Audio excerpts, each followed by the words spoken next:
Yesu Kristo aliahidi atarejea. Makao ameandaa mbinguni kwa washindi. Maovu, shida za dunia yote yatakwisha. Njoo kwake uokolewe, maana wakati ni sasa. Njoo kwake uokolewe, maana wakati ni sasa. Siku ya wokovu wako ni leo, na usichelewe. Mwokozi wetu Yesu akuita, njoo kwangu leo. Usitazame ya dunia, kwani yanapita. Songa mbele na kwa imani, maana wakati ni sasa. Rafiki yangu wewe, songa mbele na kwa imani, maana wakati ni sasa. Usichelewe, songa mbele na kwa imani, maana wakati ni sasa.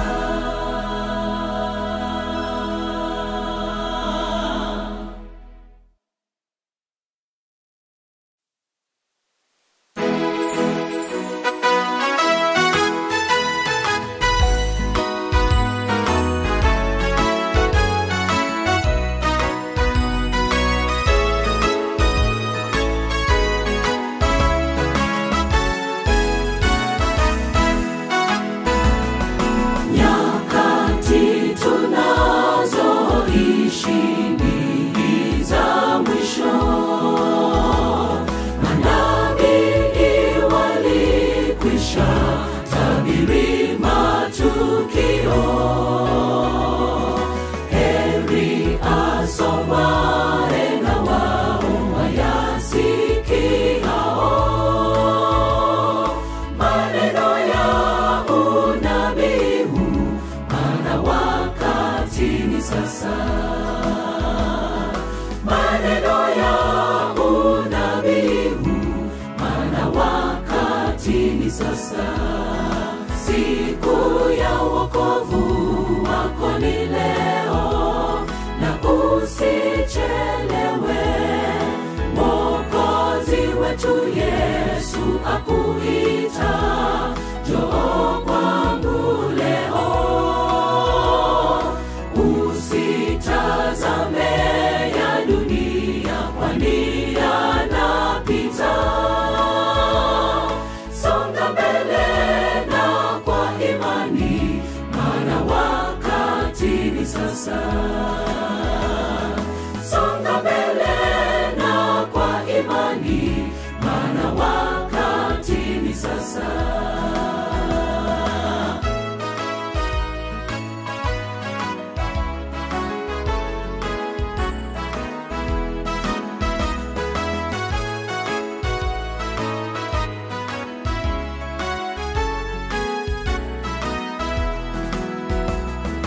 Yesu Kristo aliahidi atarejea. Makao ameandaa mbinguni kwa washindi. Maovu, shida za dunia yote yatakwisha. Njoo kwake uokolewe, maana wakati ni sasa.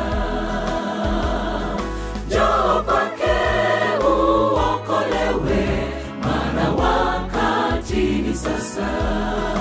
Siku ya wokovu wako ni leo, na usichelewe. Mwokozi wetu Yesu akuita, njoo kwangu leo. Usitazame ya dunia, kwani yana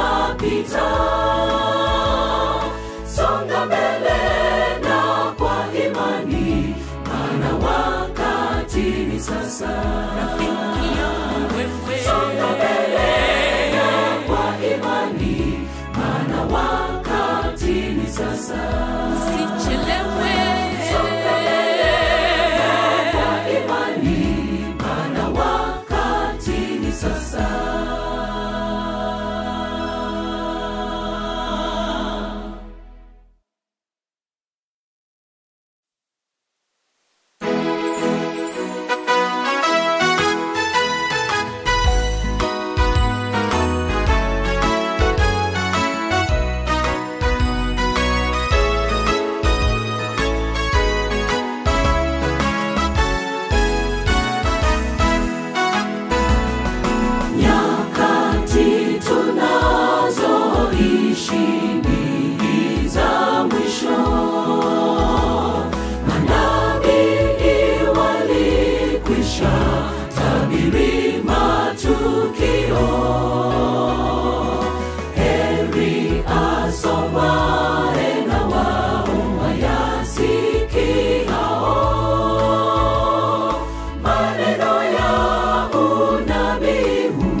Siku ya wokovu wako ni leo, na usichelewe.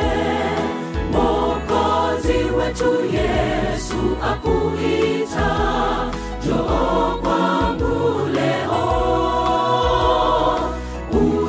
Usitazame ya dunia, kwani yanapita. Songa mbele na kwa imani, maana wakati ni sasa. Songa mbele na kwa imani, maana wakati ni sasa.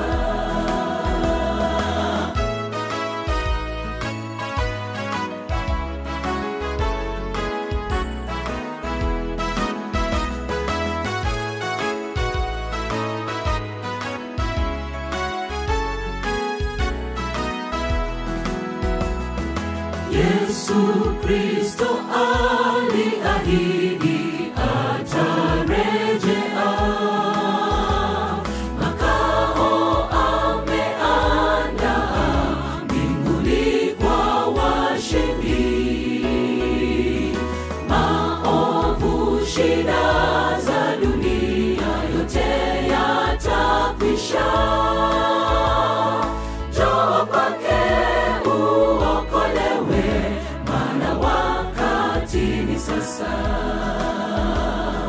Njoo kwake uokolewe, maana wakati ni sasa. Siku ya wokovu wako ni leo, na usichelewe. Mwokozi wetu Yesu akuita, njoo kwangu leo. Usitazame ya dunia, kwani yanapita. Songa mbele na kwa imani, maana wakati ni sasa. Rafiki yangu wewe, songa mbele na kwa imani, maana wakati ni sasa. Usichelewe, songa mbele kwa imani, maana wakati ni sasa.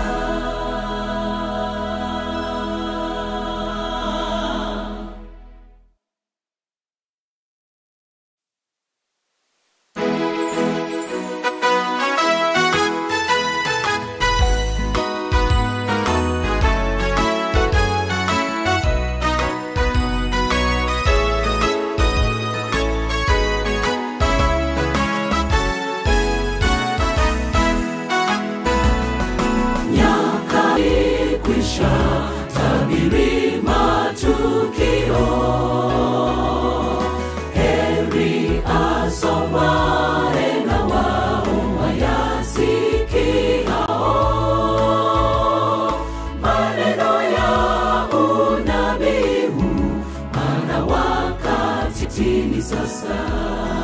Siku ya wokovu wako ni leo, na usichelewe.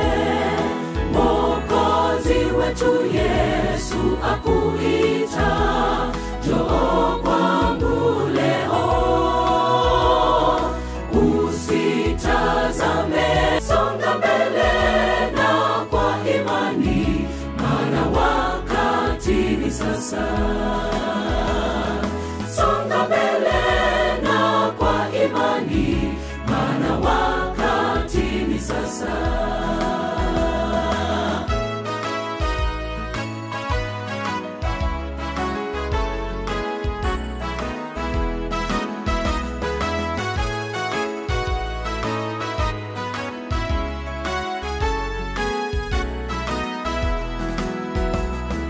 Yesu Kristo aliahidi atarejea, makao ameandaa mbinguni kwa washindi. Maovu, shida za dunia yote yatakwisha. Njoo kwake uokolewe, maana wakati ni sasa. Njoo kwake uokolewe, maana wakati ni sasa. Siku ya wokovu wako ni leo, na usichelewe. Mwokozi wetu Yesu akuita, njoo kwangu leo. Usitazame ya dunia, kwani yanapita.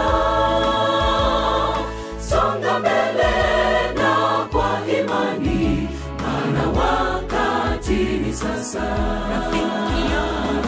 Songa mbele na kwa imani, maana wakati ni sasa. Usichelewe. Songa mbele na kwa imani, maana wakati ni sasa.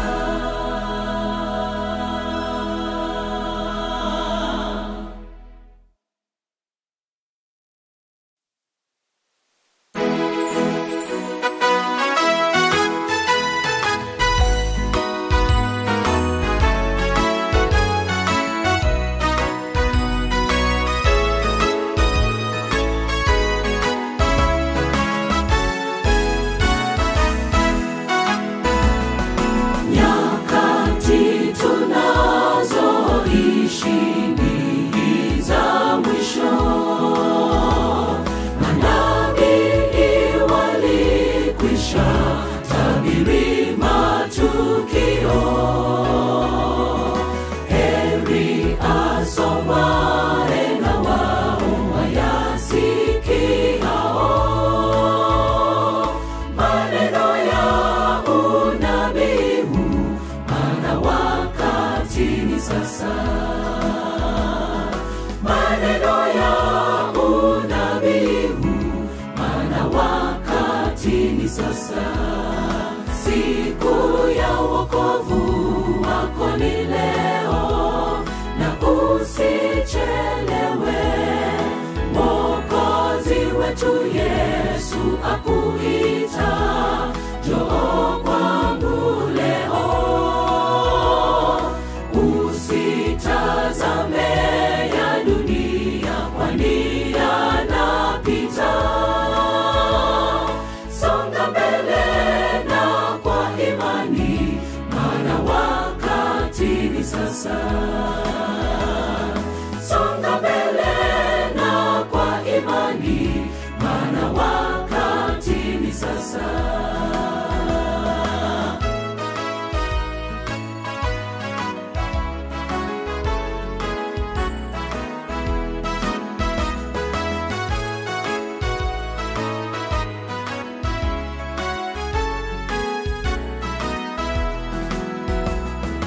Yesu Kristo aliahidi atarejea,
Safari imekuwa ngumu sana, safari imekuwa lenye changamoto, lakini kwa uwezo wake hapa tumefika, ni Ebeneza.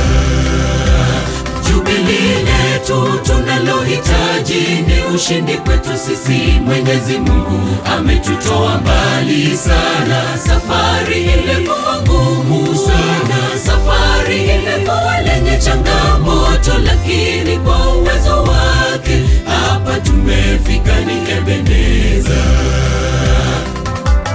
Emmanuel, jina lenye nguvu, Emmanuel katutoa mbali sana. Tulipogaga kati ya adui wetu, umbali huu tumefika, ni Ebeneza.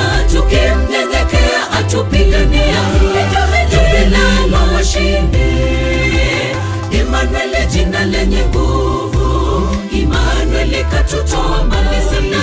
Tulipogaga kati ya adui wetu, umbali huu tumefika, ni Ebeneza. Tukimnyenyekea atupigania, Jubilii la washindi. Emmanuel, jina lenye nguvu, Emmanuel katutoa mbali sana. Tulipogaga kati ya adui wetu, umbali huu tumefika, ni Ebeneza. Tukimnyenyekea atupigania, Jubilii la washindi. Emmanuel, jina lenye nguvu, Emmanuel katutoa mbali sana. Tulipogaga kati ya adui wetu, umbali huu tumefika, ni Ebeneza. Tukimnyenyekea atupigania, Jubilii la washindi.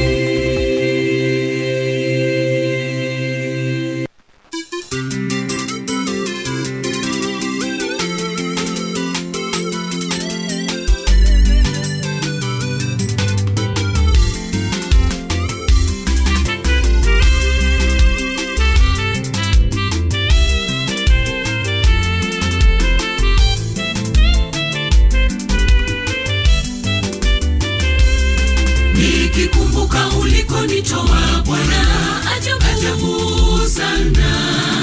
Uliacha utukufu ukashuka chini kwa ajili yangu Bwana. Msalaba mzito ulibebeshwa niokolewe, pale nilistahili kifo ulichukua udhaifu wangu. Nikikumbuka ulikonitoa Bwana, ajabu sana. Uliacha utukufu ukashuka chini kwa ajili yangu Bwana. Msalaba mzito ulibebeshwa niokolewe, pale nilistahili kifo ulichukua udhaifu wangu. Nitalipa nini kwa pendo hilo Mwokozi alonitendea? Kwa kupigwa kwake leo nimepona, niko huru kabisa. Sitatikisika japo dhoruba kali, Mwokozi ni vyote kwangu. Nitalipa nini kwa pendo hilo Mwokozi alonitendea? Kwa kupigwa kwake leo nimepona, niko huru kabisa. Sitatikisika japo dhoruba kali, Mwokozi ni vyote kwangu.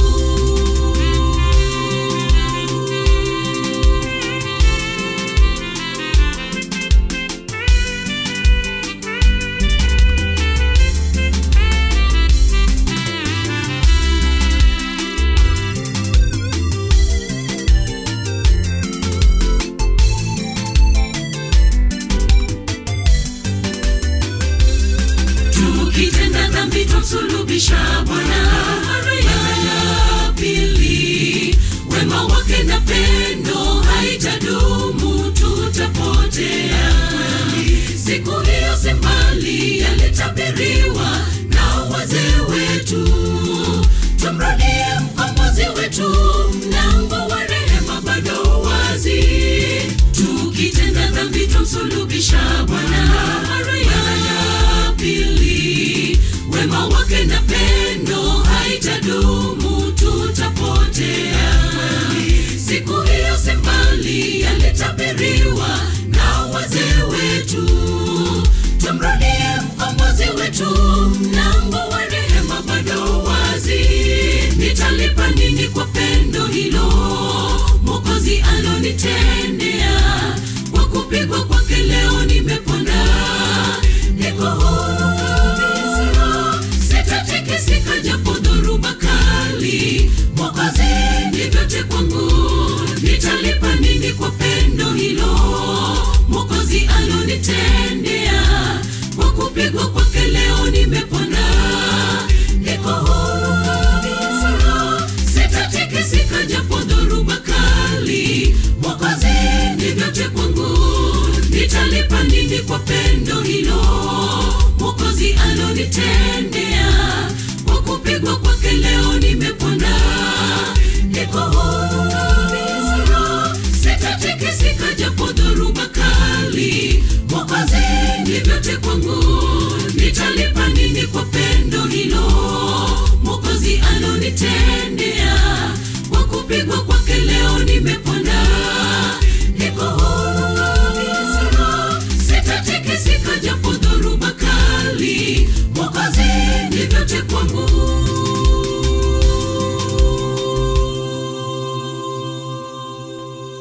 Je, mnasemaje kwa hilo?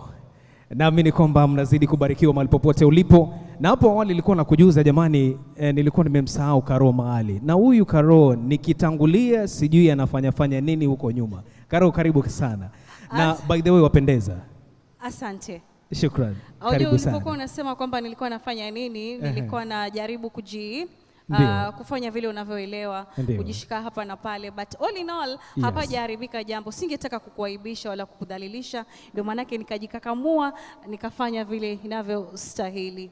Basi mpenzi sikilizaji na mtazamaji pote pale ulipo, ikiwa ni fursa nyingine tena tuliopo mbele yenu kwa mnao tutazama na mnao tusikiliza, ni wakati mwafaka wa wewe kuweza kubarikiwa kwa njia moja au nyingine. Lakini kwa kipindi hiki maalum tunakukaribisha sana kwa kipindi cha nyimbo ambao tutakuwa tunakaribisha watoto wetu wazidi kutubariki. Eric, pengine labda tuweze kuniambia hawa watoto walivyopendeza, walivyotaradadi, wanatokea kanisa gani?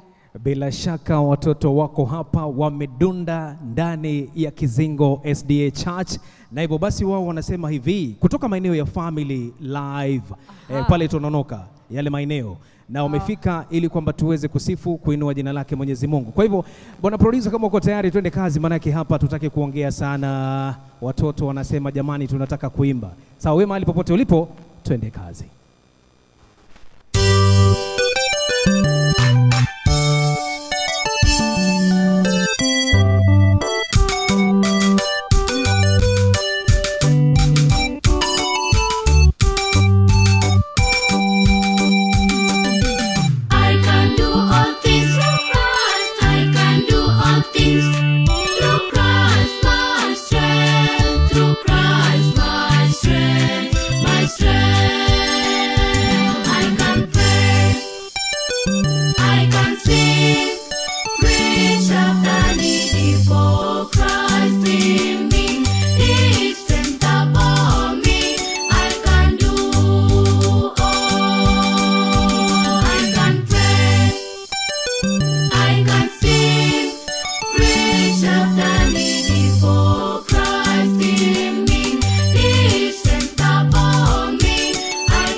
me lie in green pastures. He leadeth me beside quiet waters. God is my insurer. He ensures my steps on the way. Wherever I go, God is my insurer. He ensures my steps on the way. Wherever I go.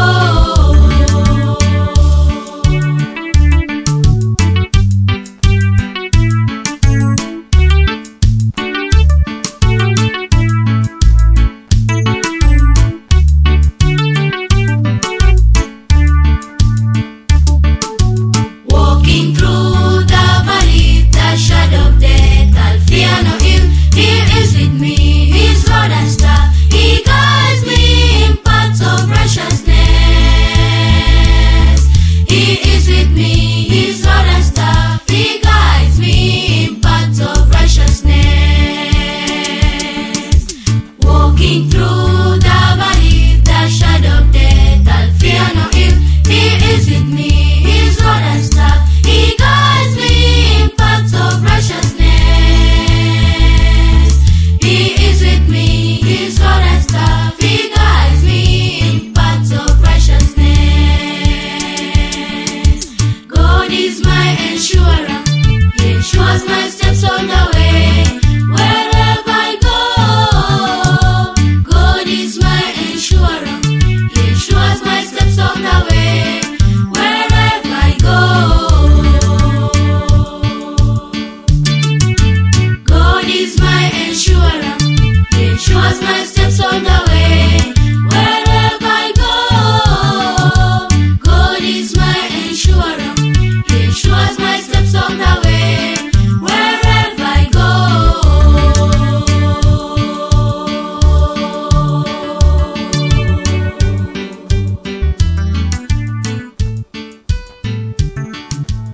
It's all right. For real, God is my insurer. God is my insurer. Yani inamaanisha kwamba kwa kweli watoto hawa wanaaminia Mungu 100% juu ya 100. Hata hivyo wangu mtazamaji mahali popote ulipo, nataka nikujuze tu kwamba hapa Kizingo basi ndio mambo yote yanazidi kufanyika. Na baadaye manake nahitaji nikuulize maswali. Na wewe utakuwa unatuma tu katika social network zetu ili kwamba tuweze kujua kwa kweli kama unajua. Na hapa kwa bodi yangu, kama mwanakamera wangu ananiangalia vizuri, kama cameraman wangu ananiangalia vizuri, kuna mambo mengi sana. Na ni lugha zetu ambazo ni za Afrika. Yaani kuna moja hapa imenifurahisha kweli kweli.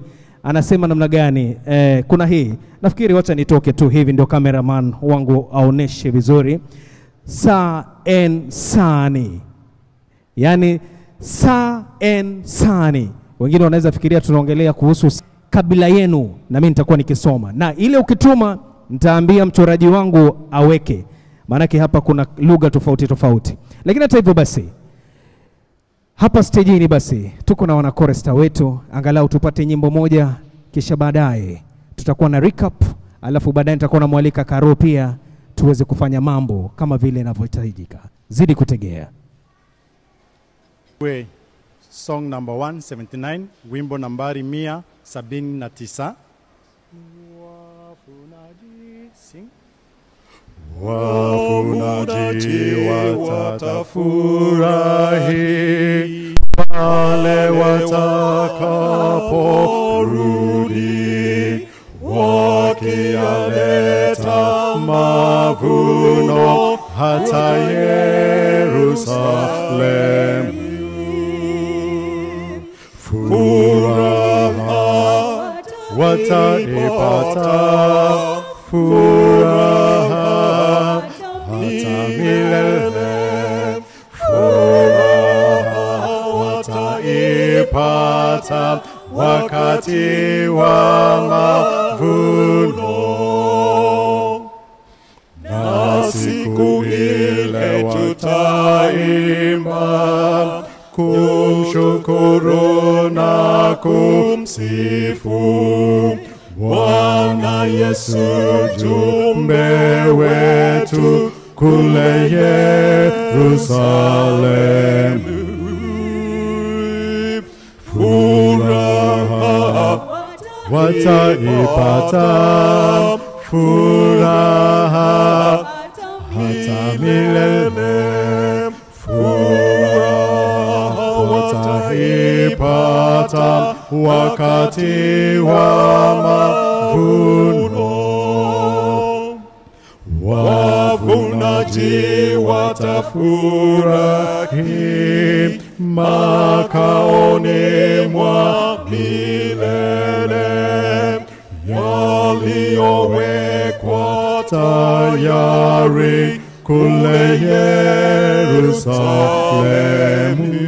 Yerusalemu.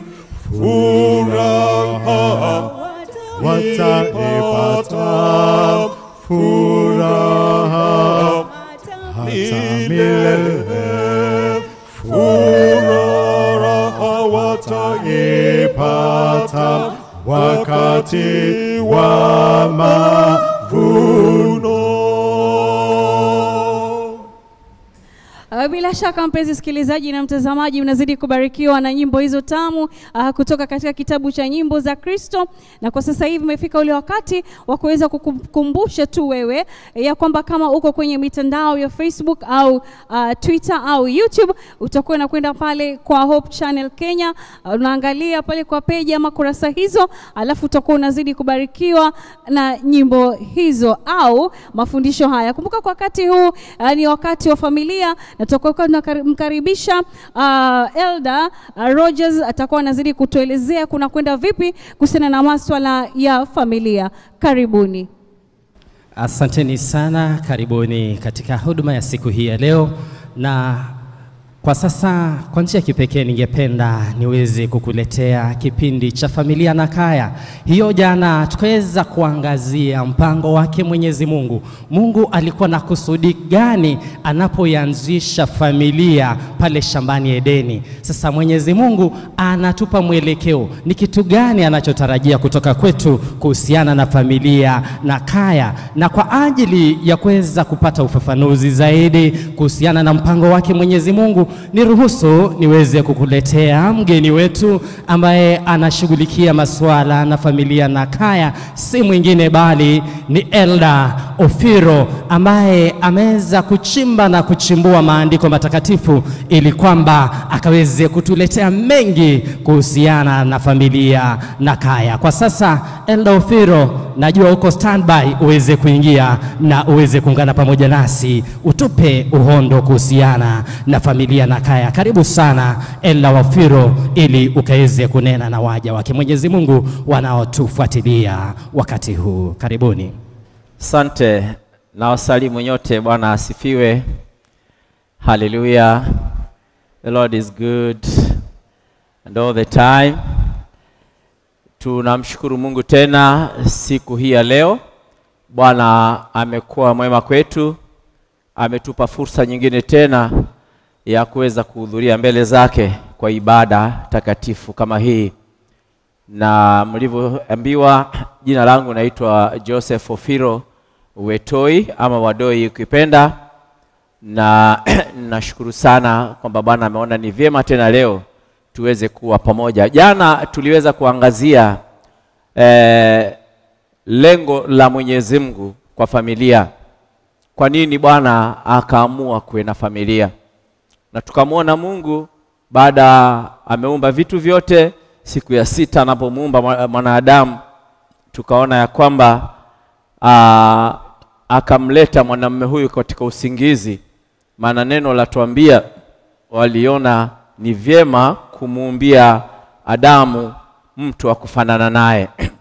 Na tuliweza kuona sababu nyingi tu ambazo zilimfanya Bwana kuweza kumleta mwanamke huyu, na mojawapo ya sababu ni upweke. Kisha baada ya kwamba amemleta kuondoa ule upweke, anawabariki sasa, zaeni mkaongezeke, muitishe nchi na mutawale. Ni mibaraka mitupu. Maana ukiangalia mandhari ya pale Edeni, basi kulikuwa ni bustani moja nzuri sana, na hakuna kazi yoyote aliyofanya Adamu na mke wake, wala hakuna mvua iliyonyesha, na unaambiwa kwamba hata maua yenyewe hayakunyauka, maana dhambi ndio iliyoleta kifo na ambayo ilikuja ikaathiri vitu vingi. Leo nataka nizungumzie juu ya mwanamume ndiye nguzo ya familia. Katika familia bora, familia yoyote bora, mwanamume ndiye nguzo ya familia. Na hata unapoangalia katika uumbaji, Mungu anamuumba mwanamume kwanza, ndipo sasa anamleta mwanamke. Na mwanamke anatolewa ubavuni kwa mwanamume. Na hata ukiangalia umbile la kike, angalia mili ya wanawake ni nyororo sana, nyororo, kuonyesha kwamba alitolewa ndani. Maana Biblia inasema pale mwanzo Mungu alimuumba mtu, akamuumba mwanamke na mwanamume. Kwa hivyo mwanamume ndiye nguzo ya familia. Na tutakapokuwa tunaendelea juma hili, tutajibika, tutapata majibu kwa mambo mengi. Kwa mfano, ni kwa nini wanaume wanakufa mapema kuliko wanawake? Maana utafiti umeonyesha. Tena tutagundua ya kwamba tunapoendelea kujifunza juma hili, pia tutapata kwamba mbona watoto husaidia sana mama zao kuliko baba zao. Watoto wanapokuwa, kwa nini uzeeni wanawasaidia sana mama zao kuliko baba zao? Na pia tutakapokuwa tunaendelea kujifunza, tutaweza kupata kwamba ni jinsi gani ya kujiandaa mapema kabla ya kustaafu, usije ukajuta uzeeni.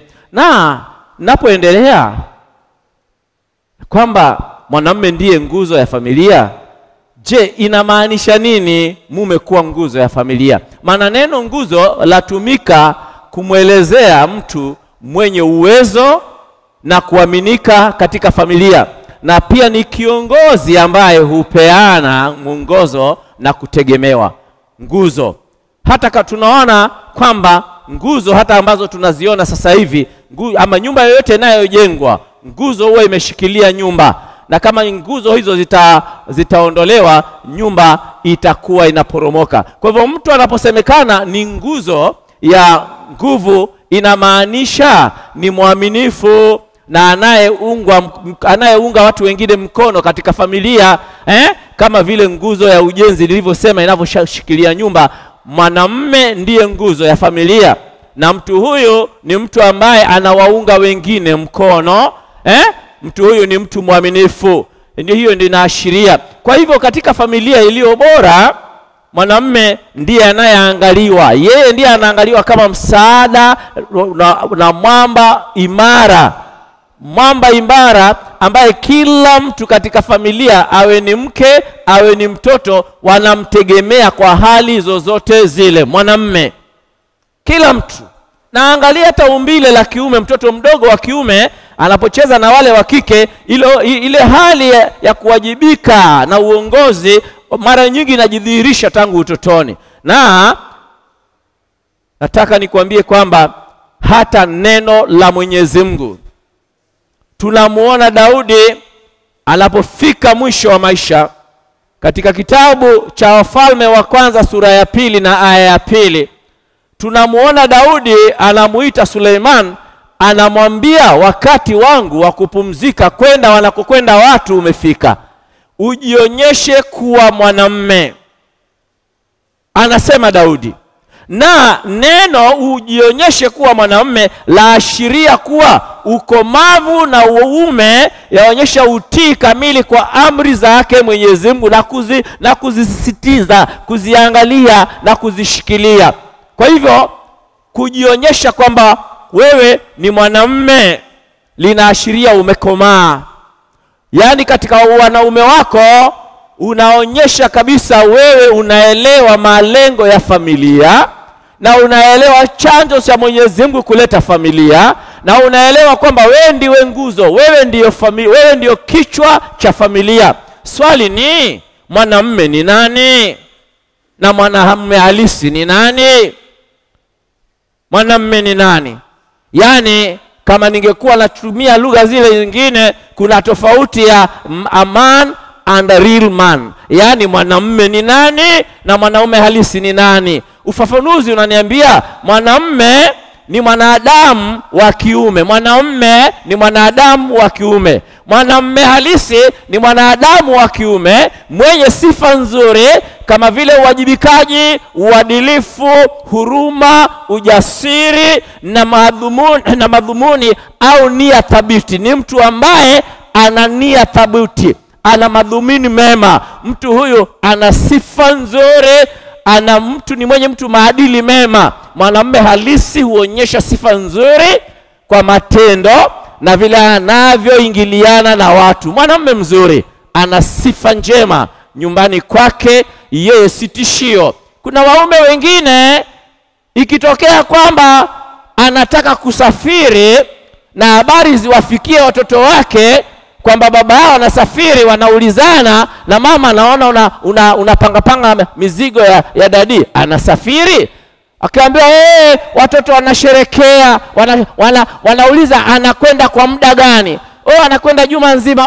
I wish angeenda wiki hata 3. Kwa sababu gani? Ni tishio ndani ya nyumba. Lakini mwanamume halisi, the real man, yeye ni mtu ambaye ni mwadilifu, ni mwajibikaji, amejaa huruma, ni mjasiri na ana madhumuni, ana nia njema ya kuendeleza familia yake. Mtu huyu anaingiliana vyema na watu wengine. Ni mtu mwenye maadili, wapendwa, anayechukua chanya, yani positive action maishani mwake, na si kuwa mwanamume tu hayuko tu pale. Dunia leo imefika kuna wanaume wankaa majukumu yao yamechukuliwa na wake zao. Kuna wanaume wameketi tu, hata kodi za nyumba wanalipiwa na wanawake. Yeye yuko tu, chakula anakuta kimepikwa, hajui kimetoka wapi. Yeye ni kula tu, na anauliza leo kumepikwa hapa, kumepikwa na huku, acha hela zimetoka wapi? Na ndio maana watoto wengine katika nyumba nakuta watoto wao gora tofauti. Mwingine sijui afanana vipi, mwingine afanana, kwa sababu ulipokosa kuwajibika palizuka watu wengine. Kwa hivyo mtu huyu ambaye ni mwanamume halisi, yeye uchukua yani njia ambayo ni nzuri. Yes, ni kwa jinsi gani, wapendwa? Jinsi gani inayomfanya mtu kuwa nguzo katika familia? Ni nini ambacho linaashiria kwamba mtu huyo ni mtu ambaye ni nguzo? Na ni lipi ambalo waweza kufanya ili wewe uwe nguzo? Kwa sababu huwezi mwenyewe, na tumesema tangu mwanzo, mtu hasili ni yule ambaye anamjua kwamba mambo ya ndoa na muasisi wa ndoa ni Mwenyezi Mungu, na kama yeye ndiye alianzisha ndoa ni lazima umuhusishe. Maana anasema mahali pengine kwa kitabu cha Proverbs 24:3-4, anasema katika Methali kwamba asipoijenga nyumba yeye, na anasema kwamba kwa hekima nyumba itajengeka, kwa hekima ambayo ni yake yeye nyumba itajengeka, na inabidi tuweze kumuhusisha. Na la kwanza ambalo unaweza kufanya, uwe kiongozi wa kiroho. Uwe kiongozi wa kiroho, elekeza familia yako kwa Mwenyezi Mungu. Uwe mwanamume wa kumcha Mwenyezi Mungu. Uwe mtu ambaye Bwana ametuita kama wanaume tuwe watu wajasiri, watu wa udari kwa neno la Mungu. Anatuita Bwana, na haijalishi, si lazima wewe uwe pasta, si lazima uwe mzee wa kanisa, si lazima uwe na nyadhifa zozote katika kanisa. Hapana, unaweza ukaishi maisha ambayo ni ya unyofu na uadilifu katika neno la Mungu, kudhihirisha kwamba hakika wewe ndiye kiongozi na wewe ndiye nguzo ya nyumba. Hivyo basi unabidi ya kwamba uweze kuwa mtu ambaye katika nyumba yako unawaongoza watu wako kuelekea kwa neno la Mungu, kwa sababu naliwaambia jana, mambo tunayofanya leo yatakuathiri wewe na familia yako miaka ya baadaye. Kwa hivyo mbegu unayopanda leo, mbegu hiyo wakati utakuwa umelala ndio utakayoiacha katika ulimwengu huu.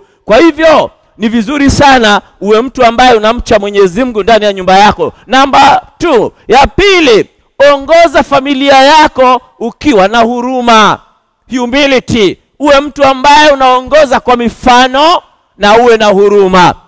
Uweze kuonyesha sifa nzuri kama zile ambazo nimezisema pale mwanzo, za uaminifu, za kuwajibika, za kuadilifu. Uwe mtu mwadilifu, uwe mtu ambaye ni mnyenyekevu, familia yako itakuwa inakutazama na kile ambacho unakipanda watafata nyayo baadaye. Utamsikia mtu anasema, na ni mtu mzima, anakwambia mimi tangu nimezaliwa haya sijayaona nyumbani kwetu.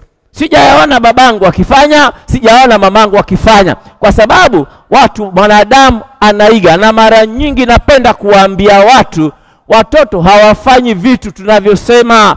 Watoto wanafanya vitu ambavyo wanaona. Hivyo basi kama utakuwa unatembea katika hali ya unyenyekevu na huruma ndani ya nyumba yako, unachukuliana na familia yako kwa njia mojawapo ya kuwajali, watoto hawa wanakuwa na mambo haya. Kesho wakitoka kwenda makwao wanabebana na hilo. Na mojawapo ya sifa nzuri katika familia bora, mojawapo ya sifa nzuri ni mchanganaji mzuri, kile tunaita kwa Kiingereza role model, positive role model, na maadili ya pamoja. Yaani tunakuwa mimi na maadili ambayo niko na mimi, sasa yanakuwa pamoja vipi?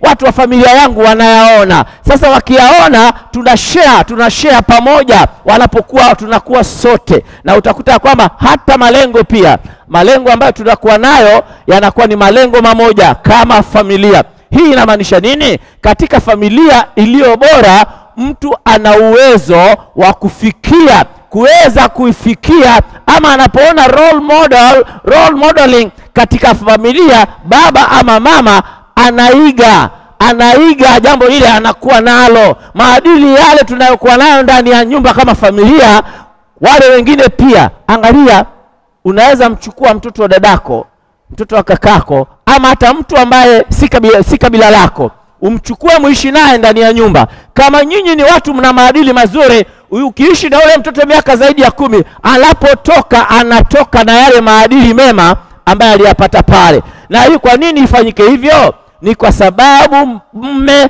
kama ndiye nguzo ya familia na ameshikilia maadili mazuri, sasa yeye anakuwa ni role model wa familia yake, na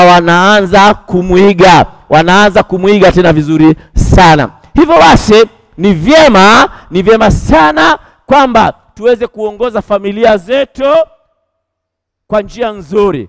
Tunapokuwa katika familia, na ukiwa wewe ni nguzo, ukumbuke ya kwamba kama kuna nguvu fulani ama kama kuna chochote kizuri, yule mtoto mkubwa labda amekuwa na ufanisi, amefanya vizuri shuleni, anafanikiwa kimaisha, ana uzoefu mzuri, wenzake wanaiga. Kwa sababu gani? Mle nyumbani wanaona, pale nyumbani kila mtu anaona. Ndio maana unaweza shangaa familia zingine ukiingia, unakuta watu karibu wote ni madaktari, unakuta karibu wote watu ni wasomi. Kwa sababu gani? Wale wa mwanzo walivyowaiga wazazi, na wale wengine pia walipoona ndugu zao wanafanikiwa katika nyanja ya masomo, na wao pia walitia bidii. Katika familia iliyo bora, ambapo mume ama baba ni nguzo, anasaidia, anawahimiza watu kujiendeleza, ima ni kwa masomo ama ni kukuza taaluma. Kwa njia gani? Hata na mke wake. Unaweza oa mwanamke wa darasa la 8, alifanya mtihani tu darasa la 8. Na kama wewe ni mwanamume ambaye ni nguzo na unataka kukuza what we call personal growth, kwamba unataka mwenzako akue na pia ukuze taaluma, basi unaweza mregesha shuleni, unamregesha kwa evening classes, ana-enroll, anafanya mtihani wa form 4, unamregesha tena shuleni, anaenda college. Baadaye utakuta ya kwamba atakuwa ameweza kufanikiwa.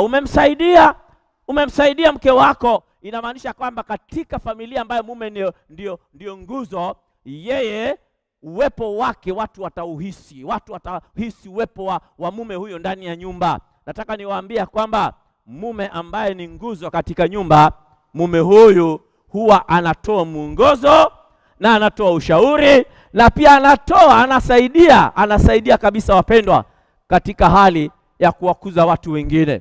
Wanawakuza watu wengine, na hakuna mtu yoyote hana uwezo wa kuweza kuafikia upeo wa juu wa maisha ikiwa atasaidiwa.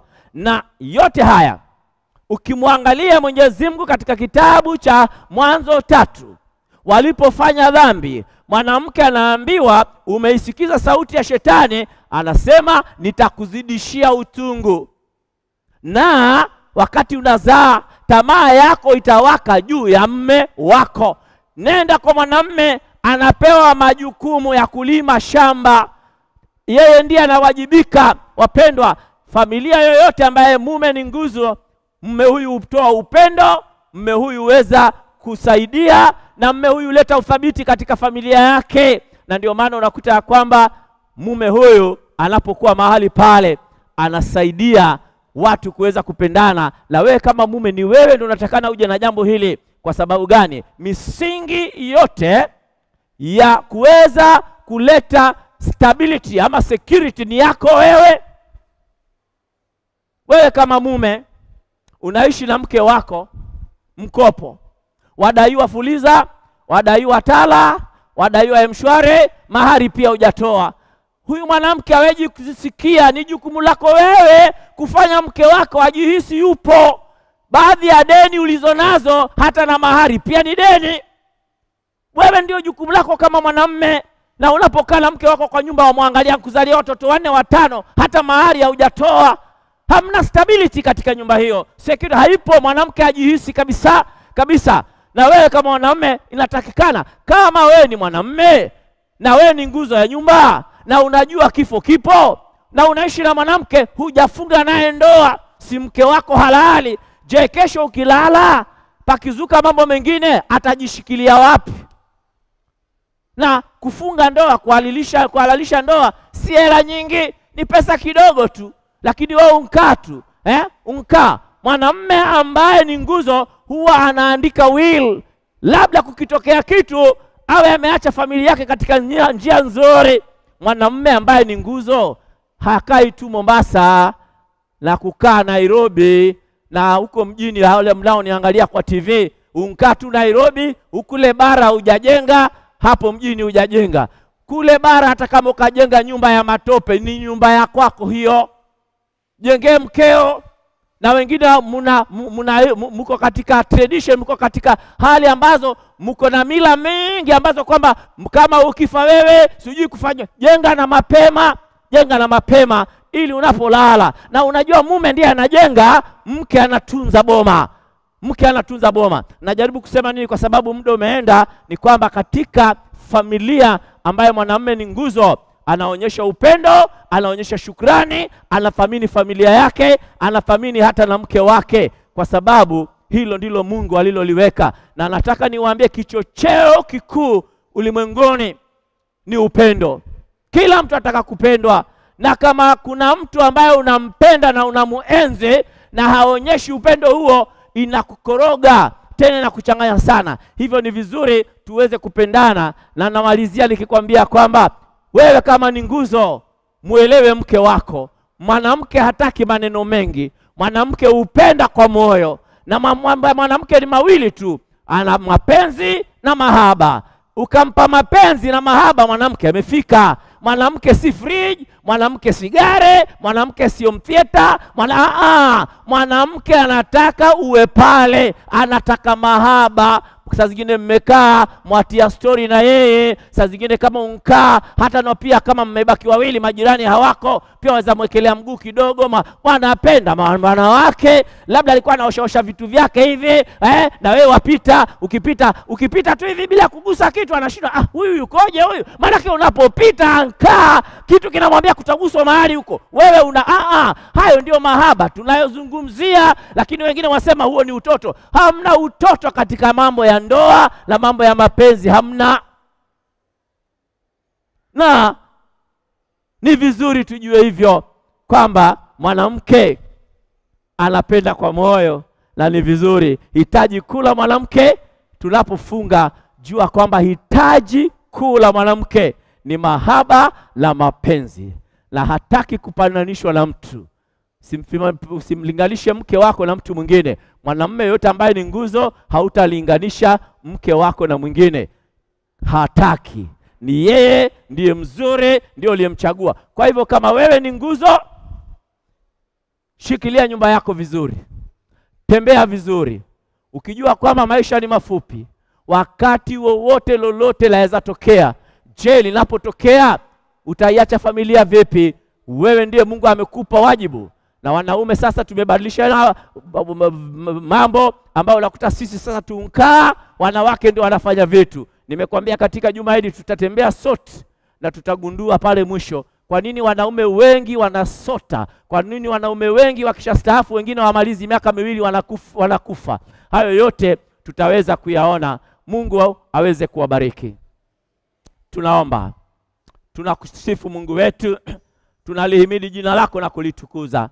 Tujalie Bwana, maana sisi wenyewe hatuwezi, tuwezeshe. Zibariki nyumba zote ambao wamekuwa kiangalia katika runinga, wale ambao wako Facebook, wote Jehova, hata wanaosikiza hapa, uwajalie neema yako na uweze kuwaleta katika uadilifu na unyofu wa neno lako, maana tuomba kwa imani ni katika jina la Yesu aliye Bwana wetu. Amen. Amen. Amen. Amen. Amen. Baada ya kufunzwa mambo mazuri kama hayo, naamini kwamba wewe hautapotea. Lile ambalo limenifurahisha ni kwamba hata akiwa naosha vyombo pale, mguse tu ndipo ajue kwamba uko tayari na uko hapo nyumbani. Basi nikujuze kuna call centers ambazo nahitaji nikupatie hizi namba iwapo utahitaji maombi, utahitaji uweze kuzungumziwa. Kuna wale ambao watakuwa wanapokea simu pale ili kwamba uweze kupatiwa mawaidha full bomba kabisa. Kwa hivyo nikupatie nambari hizi ambao ni 0718 56 2176 na pia vile vile 0780 070604. Nikirejelea tena katika njia ya kimombo ili kwamba uweze kuipata vizuri ni 0780070604 ili kwamba uweze kuzungumza na wale ambao watakupatia mawaidha. Na pia WhatsApp, unaweza kutuma ujumbe kwa WhatsApp kupitia nambari hii 0718562207. Piga, tuma ujumbe, iwapo umebarikiwa pia vile vile inakuwa ni bora. Lakini kwa sasa niko na choristers ambao wako hapa, tutaimba wimbo mmoja alafu kisha baadaye nitakujuza tunafanyaje. Zidi kuganda ndani ya Hope Channel Kenya, hapa ndio nyumbani. Karibuni tena jioni ya leo. Hivi sasa tunaenda kuimba wimbo wa namba 15 nyimbo za Kristo unaosema nena rohoni Yesu. Nasema nena rohoni Yesu. Nataka Yesu anene rohoni, anong'oneze kwa upole ili tuweze kupata ujumbe. Bila shaka ni mambo mazuri, kisha tuweze kujua kwamba wakiwa wanaimba wimbo nena na roho pia inakuwa ni vizuri. Na nikujuze tu kwamba katika social handles zetu za Hope Channel Kenya, zote unaandika Hope Channel Kenya, Facebook Hope Channel Kenya, YouTube Hope Channel Kenya, alafu pia vile vile Twitter Hope Channel Kenya. Zungumza nasi kupitia na nambari hizo ambazo nimekupatia, ambazo nitazirejelea tena 0718 56 21 76 ama pia vile vile 0780 070604 na pia WhatsApp sema nasi kupitia 0718 56 22 07 ili tuweze kujua. Natumai sasa tuko tayari, na kama tuko tayari wana chorista wetu nipe ishara tuweze kujua tuko tayari. Twende kazi. Karibuni tena. Jioni ya leo tunaenda kumsifu Bwana katika wimbo wa namba 15 nyimbo za Kristo unaosema nena rohoni Yesu. Tunataka Bwana aweze kunena nasi na anong'oneze nasi kwa upole katika mioyo yetu. Kwa hivyo karibuni katika wimbo huo nena rohoni Yesu, nyimbo namba 15 nyimbo za Kristo. Nena rohoni Yesu, nena kwa upole, nong'oneza kwa pendo, upweke. Fungua moyo wangu, nisikie mara. Jaza roho na sifa zako Bwana. kila siku nene vile kwa upole, nong'oneza kwa pole, upole wa pendo, daima utashinda ushuruni wako. Nisikie maneno, huachwi upweke, nena kama na wako, unionyeshe njia, wajaze kwa furaha, fundisha kuomba, wajifunze kutoa maisha kamili, wahimize ufalme, tumwone Mwokozi. Kila siku unene vile kwa upole, nong'oneza kwa pole, upole wa pendo, daima utashinda uhuruni wako.